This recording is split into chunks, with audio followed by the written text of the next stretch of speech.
Right, Dave. Hello, Andy. Let's check. Let's check we're on, mate. Let's check we're on. I'm going to wait for the signal. I'll get a signal eventually. I know we get sort of a bat signal in the sky. I haven't seen it yet, but it's Bat signal? Surely you mean the Yeti signal? yeah. Maybe we should create one of those. Let's have a little look. Just check we're on. I know we usually are. If you just joined us, hello. Hey, Dave, how's it going, mate? So I'm assuming that means we're on because Dave Clift has found a way in. Unless he snuck in. Hey, Dave, Paula, how's it going? Everyone else, as you join, yeah, thanks for joining us on another Tuesday tune-in. Is it Tuesday already? It's Tuesday already, mate. Yeah, we'll wait. Sinead, Shane, Bry, great stuff, guys. Hey, Paul. Yeah, if you have just joined us, do give us a little thumbs up or comment just to say hello, just so we know that you're on. It's always nice to see yeah, who's on the lives as well, because we saw the questions come in. It's always nice to know if you're on, so we can you know, go for those questions straight away. So yeah, Dave. Well, do we always have subtitles on these lives? And is that what happens? It's Texas, have we got subtitles? It's actually Facebook, that is. You know what Facebook's like? They're always updating stuff, and they do auto subtitles sometimes. And it's quite funny because, Dave, I know me and you with our accents, and we talk relatively quick. I know the subtitles aren't that accurate. What do you mean another that good? Why don't we just get on with the show and do the Q&A? Okay, what we're going to talk about today is trekking. So did that come up as anything? Wow. Supercalifragilisticexpialidocious. That is very quick, Dave. Yeah. I was a rapper in a former life. The rapper Yeti, is it? Is that what you are? Yeah. Sweet rapper. Yeah, great stuff. No, it's great to see all the usuals on. Mick as well, the Men of Mayhem. That's not too far from the truth there, Mick. Yeah, great to see you on as well. It's afternoon, Ramona? Yeah, it's definitely afternoon, mate. We're the old 12:30 here. We GMT, is it? Is it GMT or BST? I don't know. BST. I don't know. I didn't actually, no, it's not BST because the clock's I rely on you to point me in front of the camera and say, Dave, it's Tuesday, wind me up. And there we go. Brian's made a very good point. They're translating for all the non-Welsh just so they understand us. Oh, okay. Yeah. So yeah, into English. So fantastic, brilliant. Facebook have finally they can actually understand us now. So happy days. Yeah, Leah said there's no subtitles. Maybe yeah, doesn't happen in Australia, I don't think, you know. Maybe they're upside down. Wow. I'm only joking. I miss Australia. What a place. I love Australia. I'm super jealous, Leah. Hope all is well down under.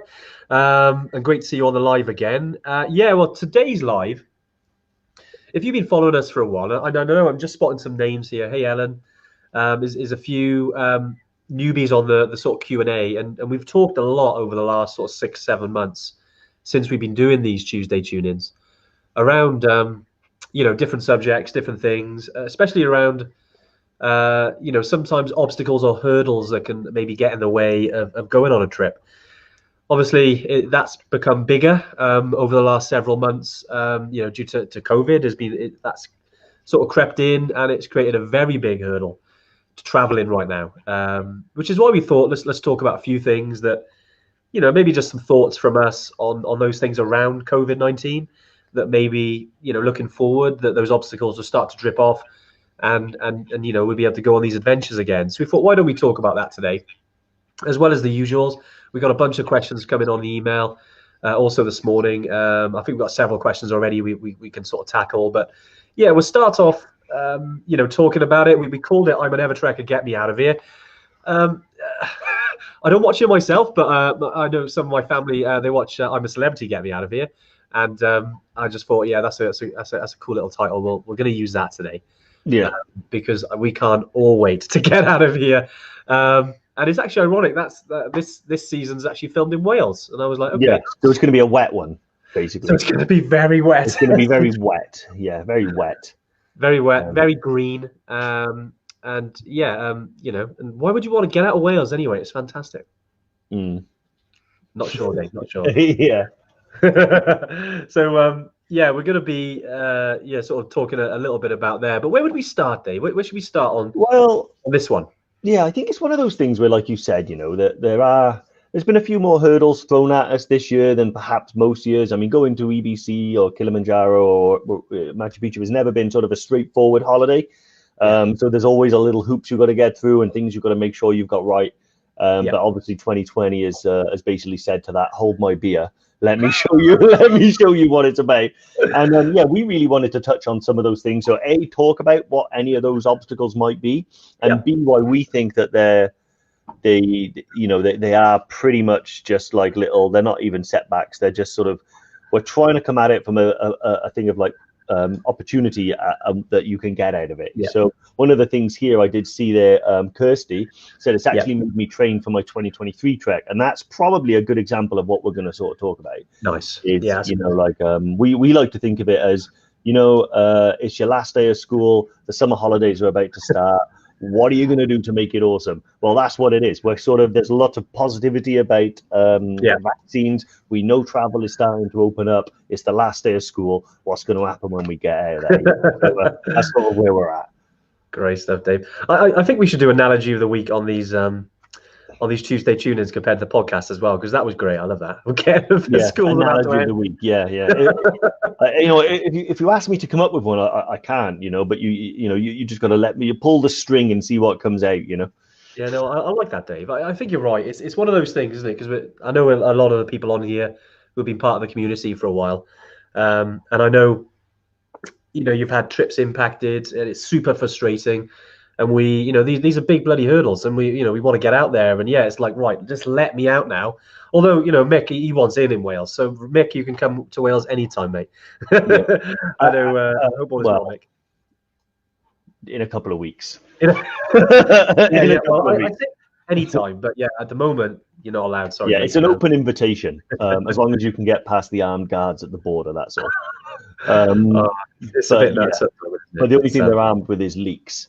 So what I was going to say, I mean, it's one of those things where, like, I think, so we were talking about what it's going to be like to be able to, at the moment, some of the hurdles that people are coming up against is things like sort of, if you want to book a trip, but you also have to book flights, and flights is something that's like causing people a little bit of concern and stuff like that. But actually, we've been doing a little bit of research and stuff like that. And as I said a moment ago, things are starting to open up now.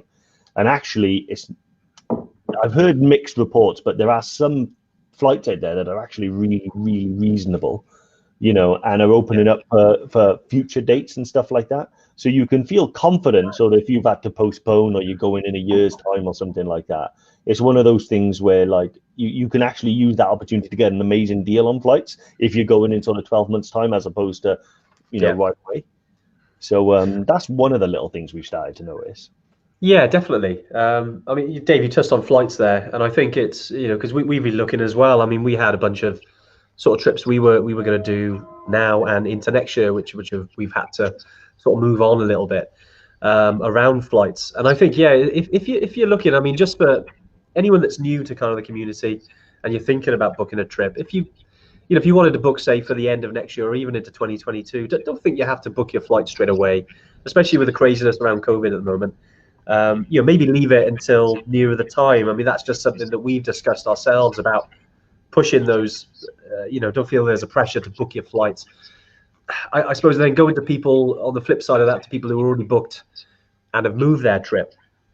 I know there's been a lot of a bit of a disconnect between third-party sort of people you book through and then the actual airlines. I know, Dave, we've talked a lot about, we're always encouraging people to go direct, and I know to the airlines, that is, and I know it's a bit more expensive to go direct to the airlines, but it is a lot easier in terms of rescheduling a flight if that needs to happen.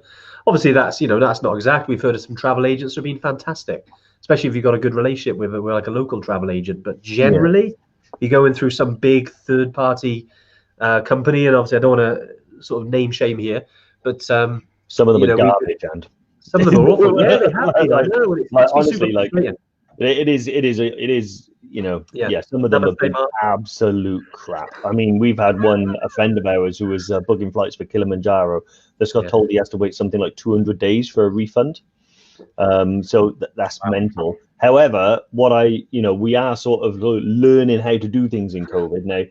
A year ago, you know, I'd have probably booked my flights through the cheapest avenue possible, you know, and done it that way. But now we are finding that going direct with the airlines, particularly if you go in with like Qatar Airways, Etihad and things like that, their customer service by and large, and I'm sure, you know, it's not perfect, but it's been really good for those people affected, and refunds, credit notes, rebooking, rearranging has been really helpful. So yeah, top tip now is going to have to go on the one of our like hacks for making an easy trip is to go direct with the airline, because although you might pay, you know, 50, 60, 70, maybe even £100 more, that £100 is like it's not sort of frivolous. It is worth it if you have a problem. So yeah. It's I mean, it's worth thinking. I think just dropping in some of the comments there, and I think Jerome mentions about would the flights potentially increase before you go, and historically that's the way it's been. You know, if you leave it last minute, then you know potentially there could be a big increase, and you're like, oh my god, I'm gonna have to pay that because you're going. You know, at the moment it's a little bit of a guessing game. I'd say don't leave it certainly to like a month or two before you go, but I certainly don't think that 6 months before you go. I mean, I got to be honest, historically, I probably wouldn't book my, especially Nepal, I'd leave it till sort of 9 to 6 months before I go, before I book a flight. And there's not much of a difference, to be honest, historically over the last sort of 4 or 5 years with what I've booked. I think the historical data will go out the window now because we don't know how many people are going to be booking for the future, you know, because of the sort of craziness now. And I think the travel industry will rebound massively. So that will mean that, you know, some trips are booked up, some flights are booked up. Obviously, the airlines are going to have to maybe put on more flights. It's a bit of a guessing game right now, to be honest. But Jerome, you put a good point there. So it's something to consider. But again, I still don't think that you need a book way in advance. I think, you know, 9 to 6 months would still be doable for me.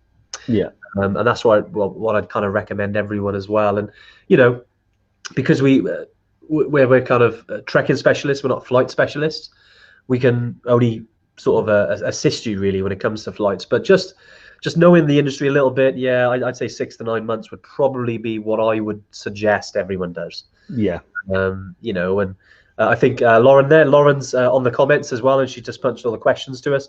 Just put a little link there to a post we put up. It's a while ago, but it's still relevant. But it's just, you know, how do you book your flights for your trip? And it's a lot of information, so check that out, definitely. Yeah, exactly. One of the other things as well, just moving on from flights, would be one of some of the many questions we get. They're always in the top 10 most asked questions. You know, how fit do I have to be to go to Everest Base Camp? You know, what equipment do I need and stuff like that, and also the cost associated with getting that equipment. Even, you know, boots, bags, all of that can add up to quite a lot of money. Well, one of the things that Kirsty mentioned here, which is something that I think is really important, is to try and sort of find the, you know, the silver lining in any of this situation, where if you have been postponed and you are going in now a year when you were due to go in a month, you know, you've now got sort of an extra 12 months to actually gain that fitness, gain that you know, extra bit of kit that you think is going to help you and stuff like that. One of the things that I'm getting loads of messages about now is like, oh, great, now I can get this bit of kit, now I can get that bit of kit, you know, and I spend like half my day talking about boots and crampons and merino wool pants and stuff like that, you know. But yeah, it is a really good opportunity. I mean, particularly the fitness, because I think we're all guilty of it, of, you know, wanting to train for something at some point in our life and falling slightly short and ending up thinking, I just wing it. And I think one of the most important things is, you know, you can still do that. You know, these trips are, you know, they're not for Superman, they're for every man. But you know, you are able to sort of, the more you train, that even if you gain like a little incremental bit of fitness, like just every week on week, it adds to the enjoyment factor, you know, because going up Namche Hill is far less fun if you haven't got a little bit of fitness and or you know, good boots, stuff like that. So yeah, there's a whole extra bit of time now to gain that enjoyment for it. I'm certainly doing it. I've started riding my bike more. Yeah, well, so you've been, and I think it's a nice time, isn't it? And I think we've just before this live, we were talking about the lesser spotted Yeti, and Jen mentioned said something really nice, which I thought be good to mention, is that we do. I think we all have a new appreciation of travel right now, and certainly travel freedom.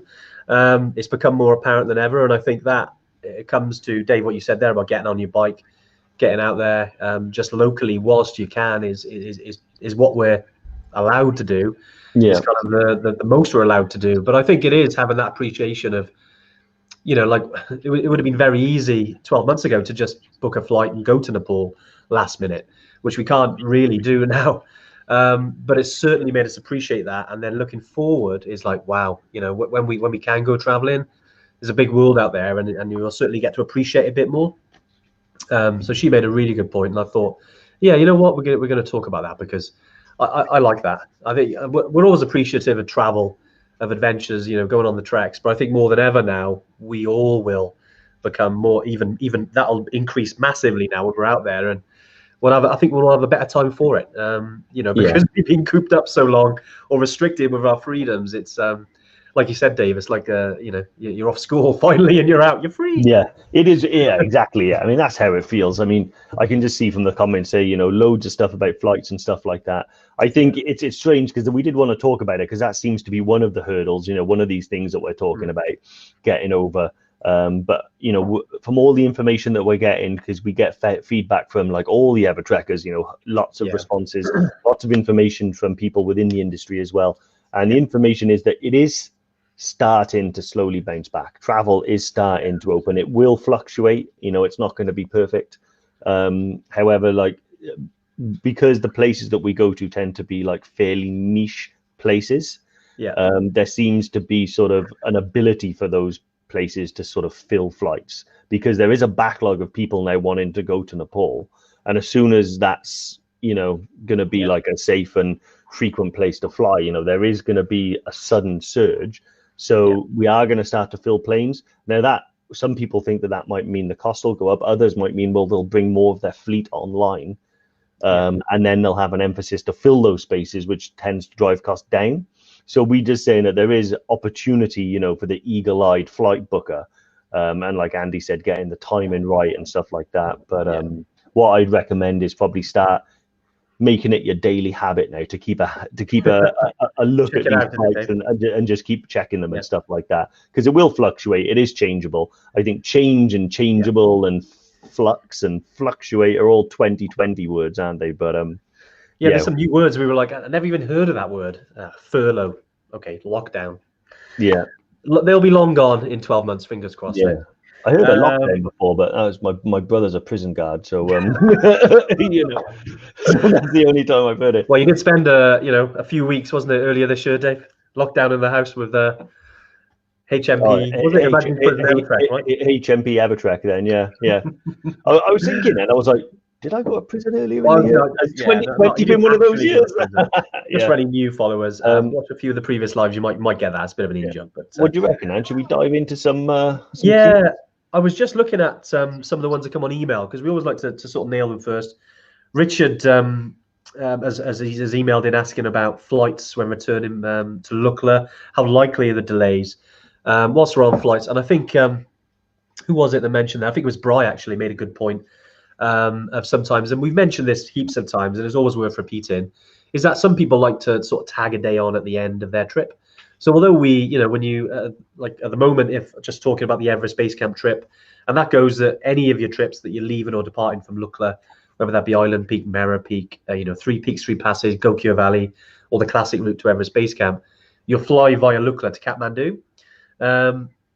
9 times out of 10, it's all good, and you'll get back the day as planned. But what people like to do now, I think Brian, he had a little bit of an extended route, because he was actually stuck there back in March during lockdown. In Kathmandu for 10 days, which I'm sure he didn't mind with all the Everest beers.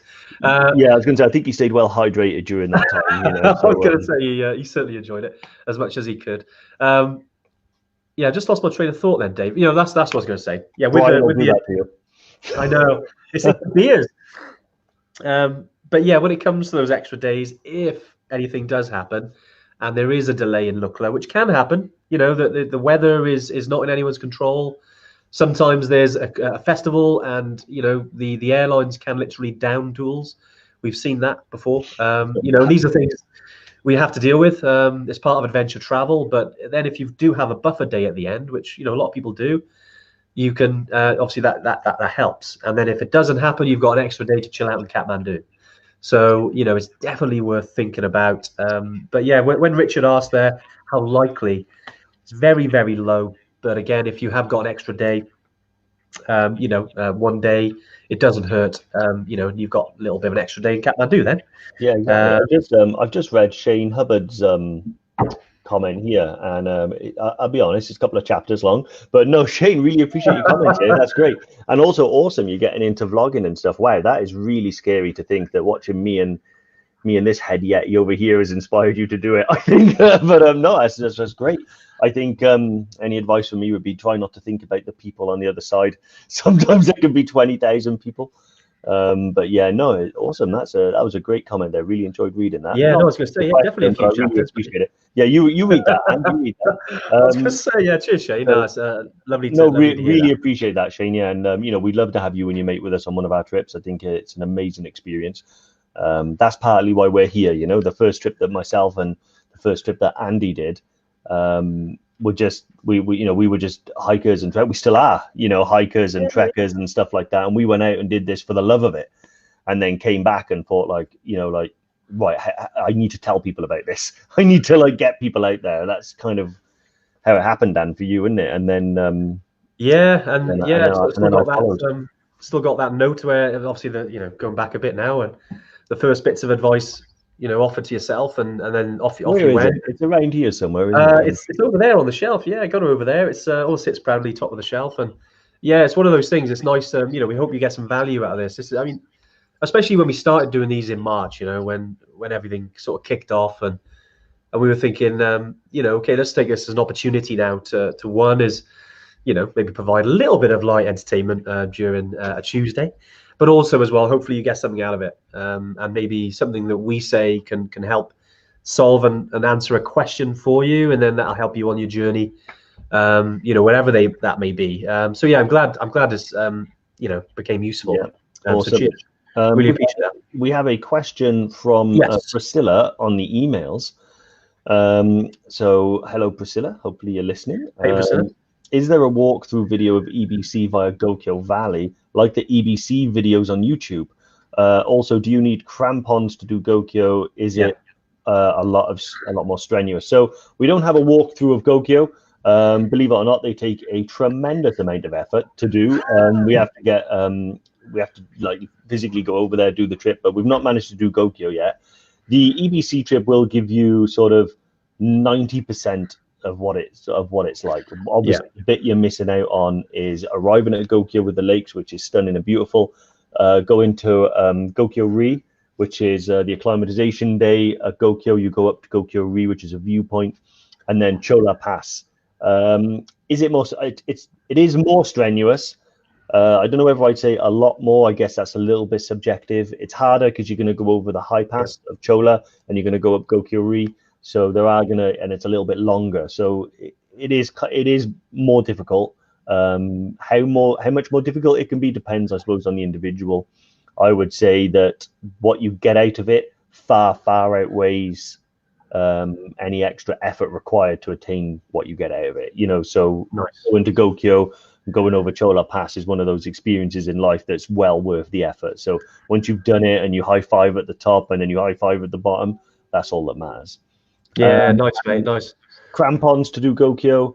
Yeah. Not really. I would say 99% of the time, no. However, if you're going up Gokyo Ri or Chola and it's really bad weather and there's a lot of snow coming in, the guide may provide you with some of these, the universal sort of crampons that like chains almost that fit around a hiking boot just for grip, nothing technical or anything like that. So yeah, hopefully that's covered that for you.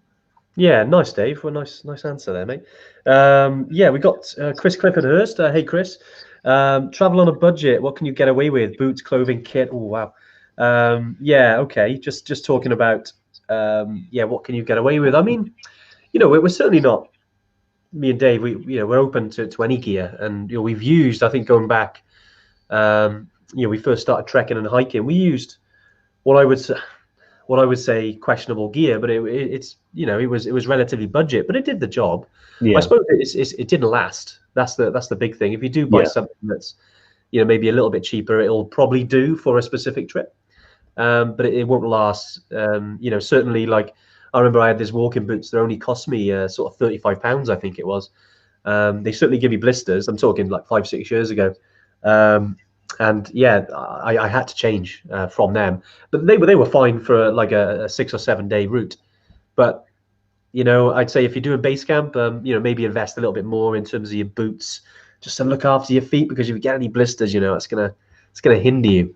But yeah, if things are tight, maybe you can pick up some stuff. I mean, if you go into Nepal, Chris, you can actually pick some stuff up for decent value in Kathmandu. It might not be real, North fake, as they like to call it over there. Yeah. There's plenty of that over there, but it'll do the job. It's not, I wouldn't say, if you go any higher, maybe Island Peak, Mara Peak, you probably want the good gear, But I would say if you really want to do it on a shoestring, there's ample opportunity in the UK to get some deals. You could potentially look at some second-hand gear. I know there's groups on Facebook actually that only do, I think, I forgot the name of the group now, but there's if you Google, if you search in Facebook, I think it's called Outdoor Gear Exchange. There's a lot of stuff you can get good value, or eBay, or then, like I said, if you wanted to potentially look at getting them in Nepal, that'll save you a few bob for sure. Awesome. Interesting question here from Aid Priest. This is so basically he's in the process of recovering from COVID. I really hope you're doing okay, Aid. And he says himself he feels like he's been relatively lucky, all the usual symptoms associated with it. However, his question is related to post-COVID protocols for high altitude treks, and in particular what they refer to as long COVID, which I know is sort of almost like ME, right? So it's like this long lasting fatigue and stuff like that. What steps are we having to include from a guide perspective around this subject? What recommendations will we make to people whilst on the trek? So we're actually, it's one of those things where the onus is always on there's a dual onus, but really the onus, like we rely on the information that you give us to let us know about your physical condition, what you're capable of and stuff like that. And we can pre-trip, we'll do all we can to give you all the best advice that we can. A lot of sort of preparatory things you can do before the trip. So you can, big word. You can join us on a training weekend, or you can have a conversation with us and then put into practice the advice out in the mountains and sort of do some mock exams for EPC. It won't mimic the altitude, but at least doing like 2-3 days of walking in a row for similar distances, similar times, and making sure there's a lot of hills might give you a good idea. When you're on the trip itself, it's going to be one of those things where, well, the guides are remarkably good for dealing with people, because I imagine altitude and altitude-related feelings of sickness and things like that might be relatively similar to COVID, shortness of breath, low oxygen. So they're actually really good. And every day the guides are checking your health. Some of it's quite subtle. So they'll be monitoring what you're eating, what you're drinking, your speed on the trip. It's not about going fast, but they'll know how you start and how you finish and how you are in the middle. So they'll know if there's a significant drop off in your strength and pace. And then other stuff is not so subtle. So they'll be checking blood oxygen levels. Every guide has a oximeter that goes on the finger. Then we check that. That's checked. They'll check all of your symptoms off against their knowledge of what could and couldn't be altitude related sickness. And if something like long COVID is starting to affect you in that sort of way, we deal with it the same way that we have always dealt with those types of things. We try and manage the symptoms using the tried and tested ways we do. Things like Diamox can provide you with a boost. Hydration can provide you with a boost. Accept some assistance to lower the exertion rate. So maybe having a porter or guide carry a bag, that can help. There's lots of things we can do to make the trip a success for you. Ultimately, if it comes down to it's a matter of safety, then as always, not just COVID, but with everything else, we have a conversation and we talk about, what's going to be best for you. And, that might be turning around. It might be going a slightly different route. Hopefully that's kind of answered your question. COVID's relatively new. And so obviously we haven't had a chance to have anyone with long COVID go to base camp. I don't probably think not yet. Even think anyone has done it yet in the world, but I'm very confident in our ability to be able to sort of and he's just doing the screen. Very confident in our ability to be able to look after you the same way that we always have done. All the checks and stuff are already in place to make sure that you remain healthy and strong. Yeah, it's a really good point, and I think it's one of those as well, isn't it? That they're only just starting to really understand how the long COVID will work going forward, and I think it's kind of going to be a little bit of a guessing game, isn't it, in terms of What's the reaction going to be at an oxygen deprived environment? Yeah, and I think you're right, Dave. You mentioned there about, you know, your altitude. It's probably going to be similar symptoms, right? Yeah. You know, so it's certainly something to be aware of. It's a really good question, and I think, you know, yeah, Aid, I think we'd like to provide a bit more, like, you'll be fine, you'll be okay, but it's one of those that we just don't know. You know, we will certainly. I mean, we're always talking to the altitude center. You know, like Sam messaged me the other day, and we were talking about a few things, and we're definitely going to get down there. And I think they're always, you know, because they look at the science behind altitude in more depth. It'd be interesting to hear their thoughts on that. You know, when we're allowed, we're actually going to go down there and do a little bit of a training session there, and we're going to do a live from the altitude center, just so we can. You know, you'll probably see us looking very sweaty, but you know, it's all good. But yeah, the point of it is that, you know, there's a lot of value in understanding the science behind it, and I think when it comes to COVID and how if you have long COVID and how your body reacts at altitude, I'd really like to know that. Yeah, 100%. And I think, you know, maybe we can get you down, Aid, and we can you can come and maybe exactly at the altitude center, see how you get on. I mean, you know, there's let's talk about that off the live. But I think yeah, it's something I'd really like to know, because you know, I think a lot of people in the UK, well, worldwide, are going to have it. Even if you don't have any symptoms or anything, what's that going to do going forward? You know? Yeah, exactly. Certainly something to think about. Hey, Paul Ridley's on here. I think I spoke to Paul the other day. So, hey, Paul. Hey, Paul. Nice to see you on. I also noticed, who is it here? So, someone said, Lewis Quinn, there's speed on the trip. Not that kind, my friend. So, wow. Yeah, not that kind. But yeah. Someone's asked, Dave, what's in your window? Well, which window? The one they can see, yeah. Is it? Someone said, is it iceberg because Titanic? Weirdly, I thought someone realized then that we have a nice new. You can't really see it there, but that's a bird feeder. This here is a montane. So this here is like a little mountain. Yeah. So we've had like a little bit of a refurb in the office on my wall as well, as you can see. You know, mountain. Yeah, Everest on the wall. So yeah, all very apt. And you've named that Mount Kailash, right? But I know it's a similar shape. It's not Mount Kailash, but it's similar to Mount Kailash, which is a sacred, well, the most sacred mountain in Hindu culture. Never limited, and yeah, very sacred and important mountain in their culture. And yeah, sits behind me. It's quite a good thing. Yeah, it's nice. They got this here, little EverTrek patch there. I'll put it nice on patch, Dave. Very good. Right, some more questions then. I know we've pretty much covered the email. Actually, Joel has asked arrival at Kathmandu, to the hotel, the start of the trek. Just wants to understand the logistics, maybe timeline of that.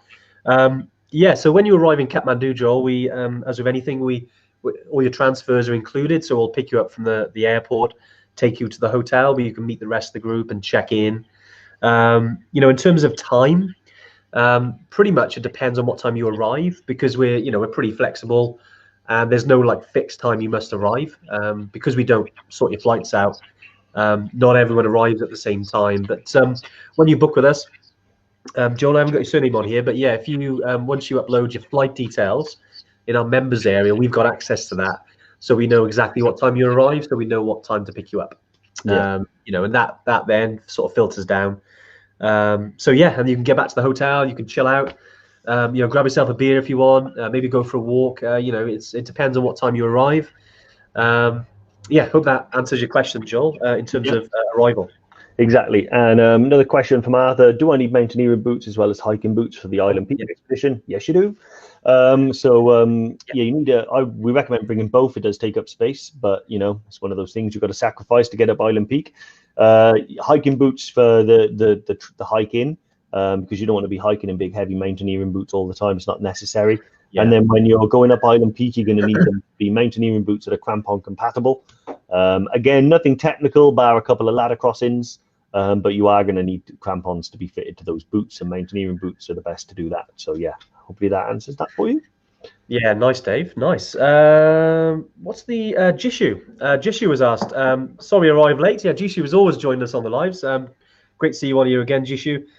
Typically, what's the average price to Kathmandu in terms of flights?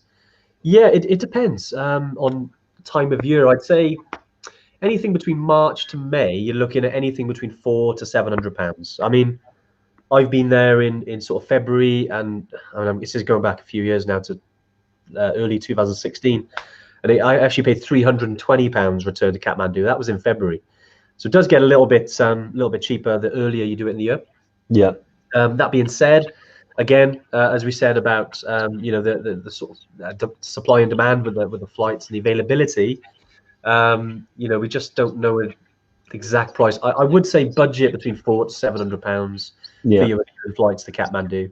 Yeah. I was looking at it, and if you're kind of putting that into your budget, probably you could say, right, okay, let's put £550 in there, because that's sort of an average.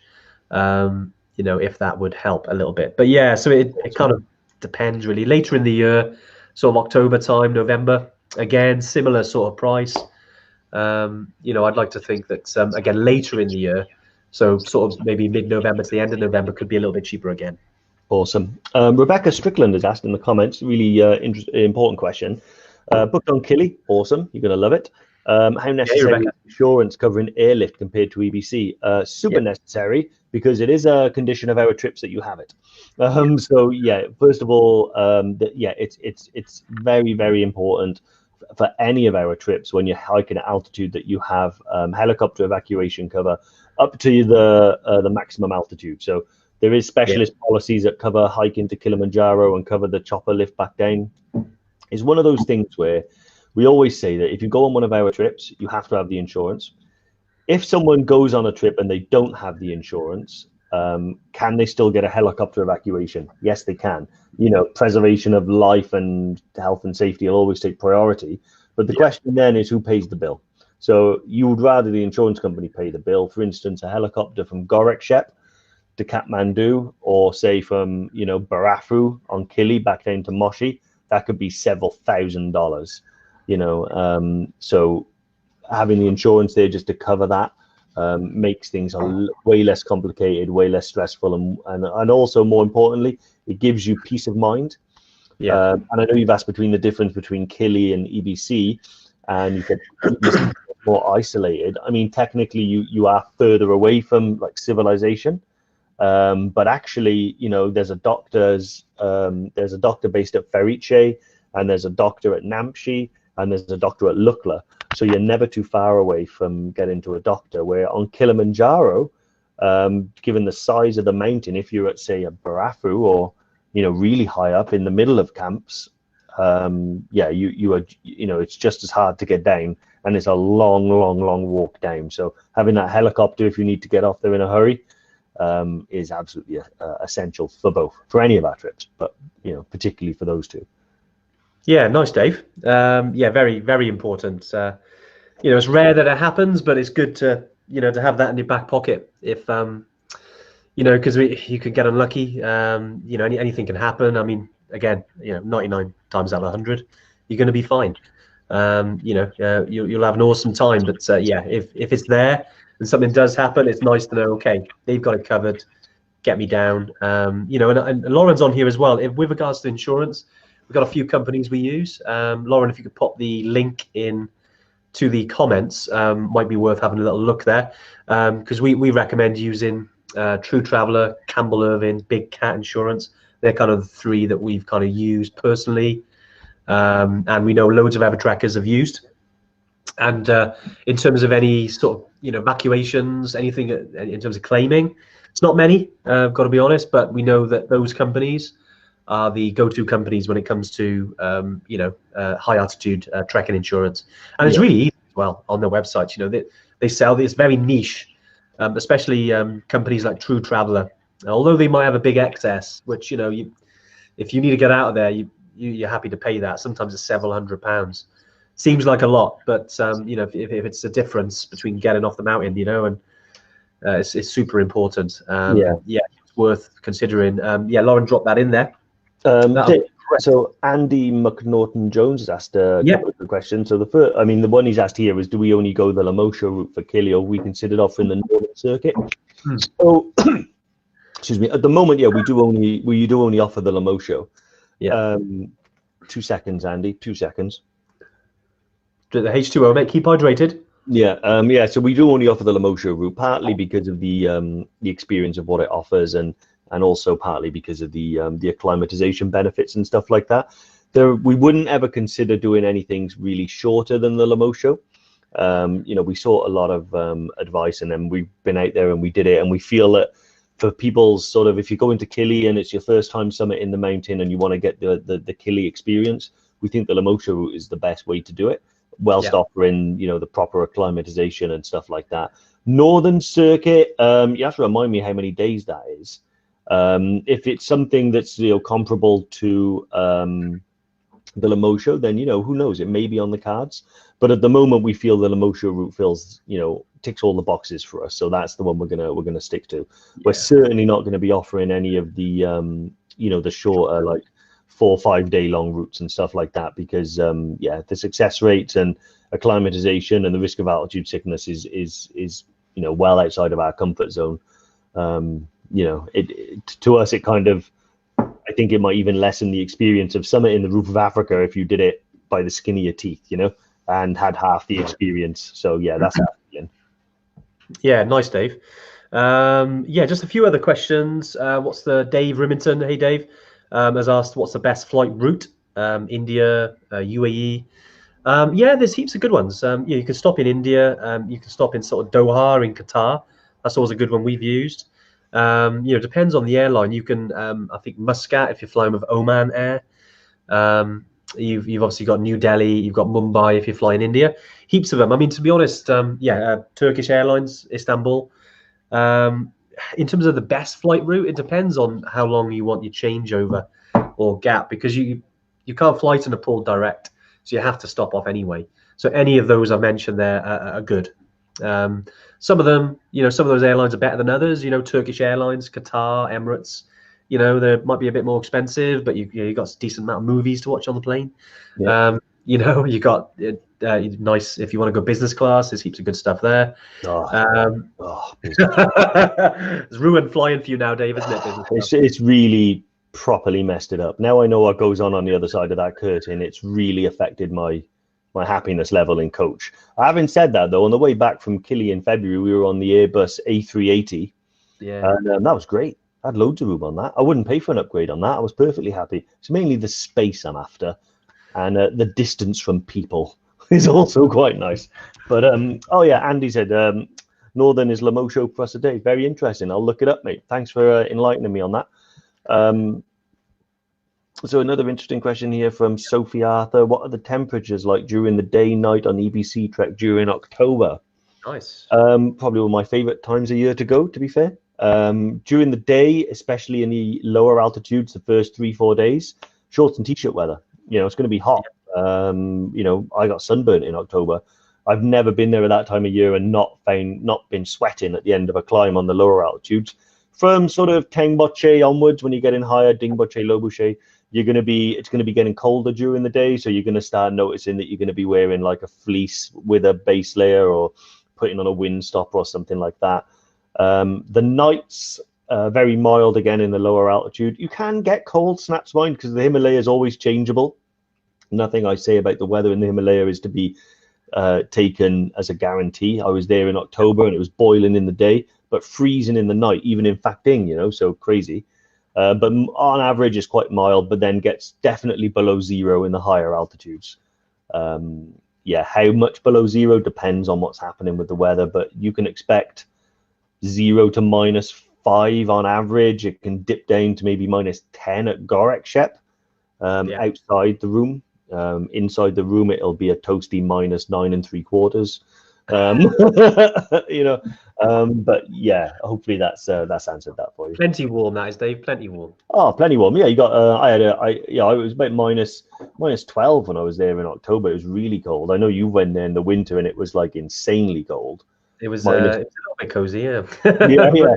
But you're all right if you got some merino wool leggings on, trousers, base layer, down jacket, sleeping bag, beanie, buff, laughing.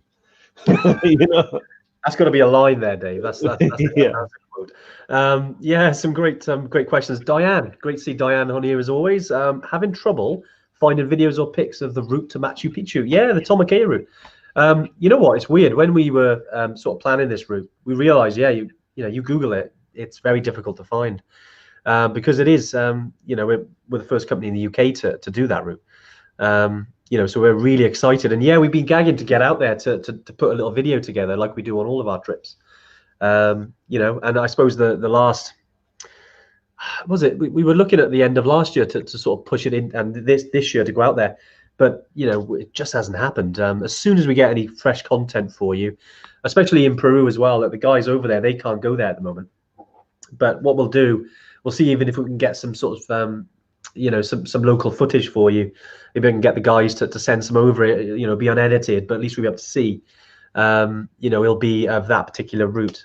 Because you're only trekking for sort of 4 or 5 days through that valley anyway, up to Machu Picchu. Yeah. And it's very close to the Salcante route. So the Salcante route is very well known in Machu Picchu. It's getting a bit busy now the last few years, which is why we've decided to do this other route. Try something a little bit different. And so if you Google the Salcante route, you'll be able to see the Salcante mountain not far from the Tomoke Valley. So yeah, Diane, if you do search that, you'll be able to see. Yeah. Awesome. But yeah, as soon as we have some more content for you, we as always we love our little putting together little videos, a little bit of content. We'll get it out there for you, Diane. Yeah. Mark Skinner's asked an interesting question. Yeah, I'd love to talk about this one. So he says, when the trips go ahead, will they be flying to Lukla via Ramachap or via Kathmandu? And if it's Ramachap, it means a long bus drive and the sightseeing being cut a little bit short. So at the moment, we expect everything to go from Kathmandu. So, but that can possibly change because we don't have any control over what the Nepalese decide to do with their airport. So last season, not last season, the one before, we had we did have to go via Ramachap. It was a decision that we made. Now, there were some flights going from Kathmandu which caused some confusion because obviously, I can understand people might be a little bit disappointed if they did have to go all the way to Ramachap and then someone landed fresh from Kathmandu, what's the problem? However, the problem was that those flights were never, ever guaranteed. And if they get cancelled, there's no way then to suddenly transport you to Ramachap and get you out there. You lose a day of the trip, which for some people meant a disaster. It meant they didn't have enough time to do it. So we have to make a call, not based on, Ramachap's not ideal. Both myself and Andy have done it twice. Yeah, a couple of times, yeah. But I think it's one of those things where we have to make a call, right? A little bit of pain at the beginning, a bumpy ride and some tired eyes, but means we get you to base camp, we fulfill the ultimate goal and we get you back safe. That's what we'd rather do. If we'd have had a whole people, so we're talking, we take hundreds of people a year, put them all through Kathmandu when we were told flights will be cancelled. Yeah. It's just I'm not willing to risk one person's EBC trip over that. So yeah, that's why we made the call. However, Mark, to answer your question, I fully expect you to be going from Kathmandu, and that is a 90% guarantee. Yeah, you made a good point there, Dave. And it was one of those, wasn't it? Because we were, this was, it feels a while back now because it was kind of almost 2 years ago, 2.5 years ago. We had this thrown on us like, look, guys, the airport's going to close, and we were like, what? Kathmandu Airport, you can't run internal flights. And we were thinking, okay, thanks for telling us. This is the Nepal Airlines now. Every company was in the same boat, so it wasn't just us. And we obviously looked at alternatives, and Ramachap was the closest, 4-hour drive at best, depending on traffic. Yeah. Very bumpy road. Not comfortable really, but this is adventure travel, right? This is why you go there. You don't go there to go to Disneyland at the end of the day. That's not why you're going. It's part of the challenge. So we were cool with it, but we realize it is it is different to what we normally do. And very lucky really in terms of people's feedback on it. And some people were saying it's great to see another part of the country I wouldn't have got to see, which is awesome. Some other people didn't really like it, because it's a long way. But these are the things we like to think that we try and impress on people that this is adventure travel. It's worth remaining a little bit flexible and focusing on that ultimate goal, as Dave said there, we didn't want to reduce the chances of people getting to Everest Base Camp, Island Peak, Gokyo Valley, all these places that we want to make sure, and we've really work hard to make sure that you guys have the trip that you want, and you have an awesome time. Yeah. And that was part of that decision. But yeah, that was just a bit of a backstory, really. In the future, we don't foresee any issues. No. From the communication with our local team, there shouldn't be any issues. But now we know that there's another way that you can get to Lukla, because anything can happen. So yeah, we just got the older. She's gone now. But the lesser spotted Yeti not being spotted. But yeah, no, with the so with Ramachap, it is one of those things where, like, I'll be honest, I was all right doing it the first time. The second time, it is a little bit like, oh, Ramachap. It is quite far. But I'd rather deal with a grumpy customer who had like a bumpy ride to Ramachap than have one that didn't end up going to EBC when there was a viable alternative that would have got them there. And it's not ideal for us. It's more expensive. Because we have to get like minibuses, more staff, an extra hotel that we hadn't booked, breakfast and everything, because we set up like this little area by Ramachap where you could get breakfast and some teas and stuff. So it actually, it's less convenient and more expensive. But when you think about, I like to think that at the core of all of us is like an adventurer. That's why we want to go to EBC and not Magaluf. So. Not to denigrate Magaluf, but we're all here. And every trip has its merits. Exactly, every trip has its merits, exactly. But and also it's when you think about what Hillary and Tenzin, all of those guys, all these intrepid travelers, all the bumps in the road that they had to go through. Yeah. Going to Ramachap it's not really that bad. Yeah, exactly. No, but it's a good question. It's and you're right. Yeah, because we always want to be as open as and transparent as we can. And if there's something like that might, impact your trip a little bit, then we'll say, look, guys, this is the situation. This is what the decision we've made. It's all part of the journey. When it comes to the trip out there. So it's certainly anything like that. We'll definitely update you guys before you arrive. We just want people to arrive. We can't wait for people just to be out there and going to Ramachap, going to other places. We can't wait to get back on these trips ourselves and with you guys. Lewis asked, I know you've been part of the community for ages, but what's the regulations now for quarantine in Nepal? Right now, there is a quarantine. There's very few people out there because, obviously we had to reschedule all of our trips. Most, I'd say 98, 99% of companies have done that in terms of reschedule this year.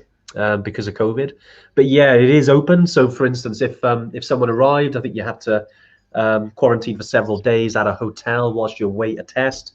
There's also hoops you've got to jump in terms of getting a PCR test 72 hours before you arrive in Kathmandu. That's the current situation.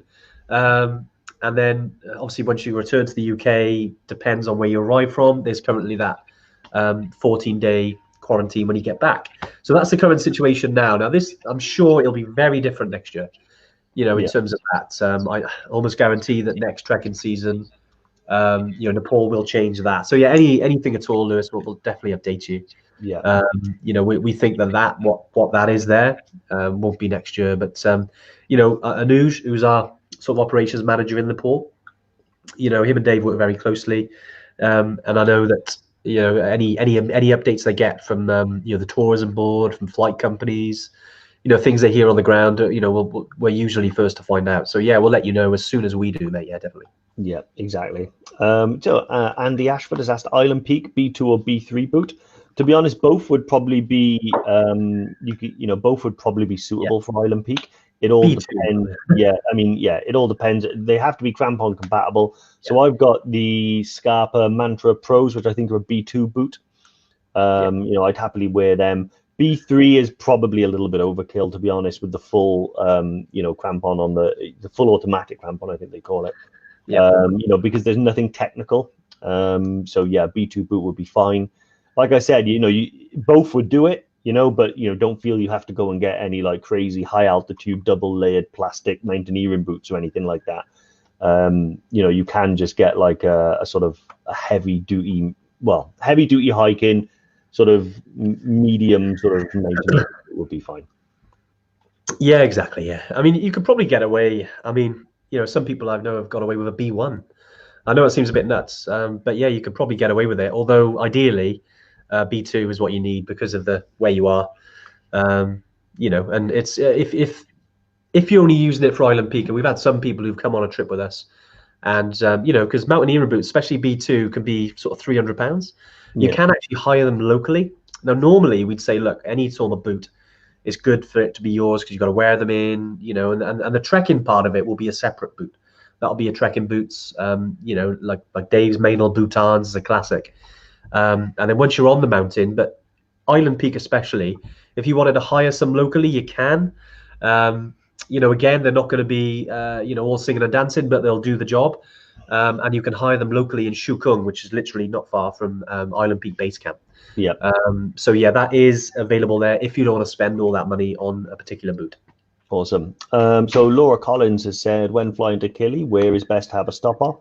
So it all depends on which airline you go with. So I always fly these days with Qatar. So you always tend to go via the country where the airline is sort of based. So that's Doha in Qatar. I've never once had a problem. I know you can go with I think you can go Emirates, you can do Etihad, you can do KLM, which I think are not too bad. So to be honest, wherever you stop off is probably going to be fine. I just think it's more about choosing the time. So I like to have a minimum of about 4 hours between each trip. Me and Andy did it once where we had 2 hours on our way back from Kili. And we literally had to sprint from the plane to the next plane. Although we did get a free upgrade into business. You did get a free upgrade. That was nice. Yeah, so that was worth the run. But 2 hours. Just because sometimes leaving these little airports like Kilimanjaro Airport or leaving Kathmandu Airport, they're not these big international. They are international airports, but they're not these big, huge, sophisticated ones. Yeah. So if the weather comes in and stuff like that, it can affect flight times and stuff. So giving yourself about 4 hours is a nice little buffer there. 2 hours is seat of your pants stuff. 1 hour is hope you enjoy your night in a hotel. Yeah. Exactly, and there's that sort of cutoff, isn't it? There's some people have timed it that if you're flying with Qatar Airlines, like we've used via Cardiff because locally to us, but London, Manchester, Scotland, I think Qatar Airlines fly from there, but they do offer this. It's very cheap. That if you are over 8 hours, so if your transfer is over 8 hours, they can take you to a hotel in Doha and you can have a night there. Get maybe 4 hours of sleep, which is great, really. I mean, some people like to just go straight to the, go straight to a bar at the airport and just have a couple of beers, chill out, grab some food. But if you want to, get some sleep, then you can do that if you've got over a certain amount of time. Yeah. You just go to the desk there in Doha. Sometimes they charge you like $30-40. Sometimes they don't. But it's worth paying if you've got a bit of time. But yeah, sorry, I know a few people are leaving, but cheers, Mark and Jerome. Thanks for joining us again, guys. Yeah. Gluten-free food like in Nepal on the treks. Priscilla has asked that. I think we might have touched on it. Yeah. So Priscilla, I reckon I'll answer the question, but also just FYI, if you go and watch last week's one, I think it's up on YouTube. It'll definitely be on Facebook. We talk about food, so that was pretty much what the chunk of it was about. Gluten-free is fine, and we can pretty much account for all sort of food conditions and tolerances, that type of thing. As long as we know about it, you know about it, and the guide knows about it, it can be dealt with. The national sort of dish of Nepal is dal bhat, which is just lentils, rice, and some curried veg.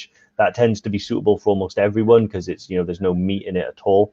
The one thing I do say is that if you are like extra sensitive, make sure you speak to the guide when you order your food so he can let the kitchen know in the lodge so they can make sure that if they have to take something out or anything like that, then you'd be fine. But yeah, gluten-free is definitely doable. The only thing I would say is bring some gluten-free snacks with you. I met a guy on there who had like a bag like this big full of just gluten-free cola bottles. Because you won't find any sort of snacks and stuff like that, and a lot of them might, not be in English on the wrapper, so you might not even be able to know yourself. Hopefully that's going to be good for you. Yeah, nice, Dave. Another great live. I think. Just going through all the questions. I hope we've answered everything. With regards to any questions, guys, I mean, always email info@evertrek.co.uk. or jump on these lives. Next week, we've actually got something really good lined up. So recently, no, I don't want to spoil it, but I'll give you a little bit of an intro. As always, we like to support local charities in the UK, as well as you know, on our trips, by using local companies. Yeah. You know, and this year we've sort of changed. We've supported homeless charities the last couple of years, which has been fantastic, and we've you know, we'd like to think we made a little bit of a difference there. Loads of our EverTrekkers have got involved with that. But the next couple of years we've got something a little bit different, and it's something that's quite close to our hearts. But we got someone coming in next week from Brecon Mountain Rescue, who we've been dealing with, and Fee, who is our charity yeti, if you like. She's although she's our project manager now, she's worked in the charity sector for I think just over 10 years. So she's really good. You know, she knows everything when it comes to how to you know, do things for charity, especially if you're doing a trek for charity or anything like that at all. So yeah, we'll chat a little bit more about that next week. Before I give you guys a little bit of a sneak peek, you join us then, and you know, we'll be talking a little bit more about fundraising and charity and things like that. I know there's a few people on here who have done loads, like Brian. I know especially he's done a really good fundraiser recently, and you know, if I had a hat, I would take it off to you, my friend. Thank you very much for everything you do. Yeah, and look, I hope you enjoyed today. Dave, anything to add, mate, before we're done? No, that's it. No, very excited about next week. Think it's going to be a really good one. But yeah, no, thanks for everybody that's joined again. And yeah, take care of yourselves. Thanks, Sinead, Priscilla, Helen, Andy, all the guys staying by. But yeah, no, yeah, same Yeti time, same Yeti channel, right? And very good, Dave. Okay, well, we'll see you all next Tuesday. And yeah, take it easy. Have an awesome week. See you guys. Bye.